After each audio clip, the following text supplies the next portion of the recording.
A large popcorn at a movie theater costs more than most people's hourly wage. The bucket itself costs the theater roughly 25 cents to make. That is not a typo.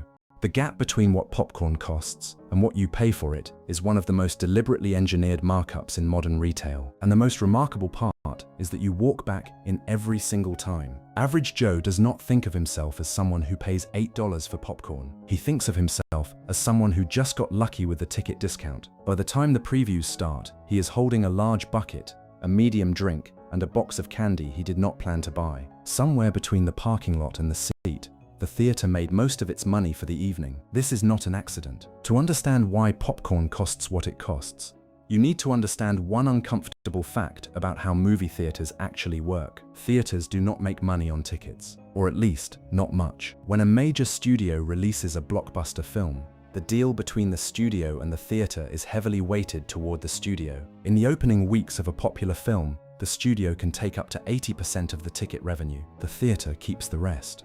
On a $12 ticket, the theater might retain somewhere between $2 and $4. From that, they still need to pay staff, electricity, rent, and projector maintenance. The economics of showing movies barely work at all. Theaters are not in the movie business. They are in the popcorn business. The concession stand is where theaters make the money that keeps the lights on. Profit margins on popcorn can exceed 900%. That same bucket costing 25 cents to produce gets sold for $8, $10, sometimes $12. The drink beside it has a similar story. Fountain sodas cost the theater a few cents per cup in syrup and supplies. They sell for $4 to $6. The markup on a theater drink is somewhere between 500 and 1000%. These are not incidental extras.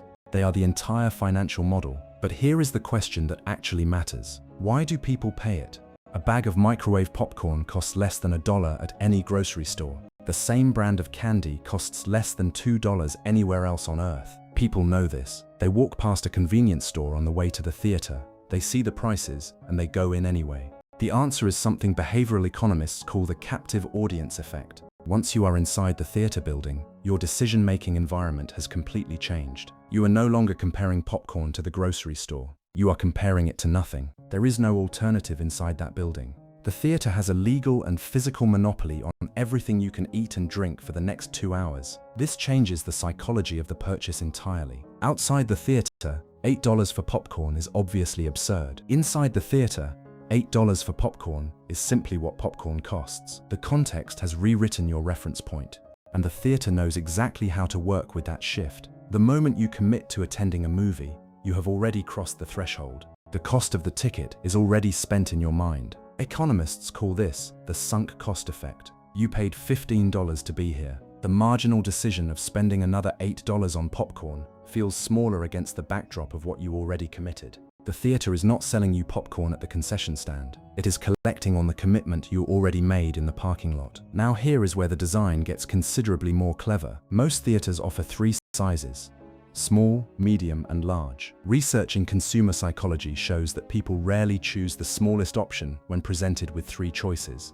The small exists to make the medium feel reasonable, and the medium exists to make the large feel like an obvious deal. At most theaters, the large costs only slightly more than the medium, so the rational customer, wanting to feel smart about their spending, chooses the large. They have been nudged into the highest revenue option while feeling like they made a savvy financial decision. This is price anchoring, and it works with extraordinary reliability on virtually everyone. The free refill on the large is another layer of the same psychology. Most people do not refill their popcorn. They are full, the movie has started, and getting up feels like too much trouble. But the possibility of a refill makes the large feel like a significantly better deal at the moment of purchase. The value of the refill exists almost entirely in the imagination. Very few people ever collect it. The theater prices this knowledge into the system. There is also a second reason the pricing works that almost nobody notices. The ticket is deliberately underpriced relative to what the experience is worth. Studios and theaters have collectively kept ticket prices lower than pure economics would suggest.